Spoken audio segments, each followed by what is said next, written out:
आणि बातमी नागपूरमधून आहे। सध्या नागपूर जिल्ह्यामध्ये माजी मंत्री सुनील केदार यांच्या नेतृत्वाला प्रचंड रोष पाहायला मिळतोय, विरोध पाहायला मिळतोय।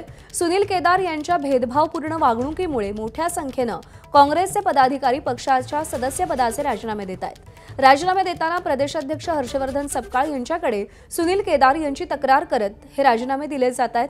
आज महसूल मंत्री चंद्रशेखर बावनकुळे यांच्या कामठी विधानसभेमध्ये काँग्रेस कार्यकारिणीचे पदाधिकारी मोठ्या संख्येने भाजपत प्रवेश करणार आहेत। 2 दिवसाआधी कामठी विधानसभेतील मोठा चेहरा आणि महाराष्ट्र प्रदेश काँग्रेसचे सचिव प्रसन्ना तिडके यांनी काँग्रेसला रामराम करत भाजपत प्रवेश केला होता। या सगळ्याचा खापर त्यांनी सुनील केदार यांच्यावरच फोडलाय। कामठीला बघा तुम्ही, साजा सेठ चांगला एक माजी नगराध्यक्ष, एवढा मोठा माणूस, त्याच्या मागे कौल आहे, त्याच्या मागे जनता आहे, त्याला उचलून बाजूला केलं रातोरात त्याला। तिथं सुनील केदारनी तुम्हाला देखील मजबूर केलं पक्ष सोडायला? हो, 100% त्यांनीच मला मजबूर केलं, नाही तर आम्ही निष्ठावान काँग्रेसचेच आहोत। आम्ही 2 पिढी आज काँग्रेसमध्ये तेव्हा होतो माझ्यापासून।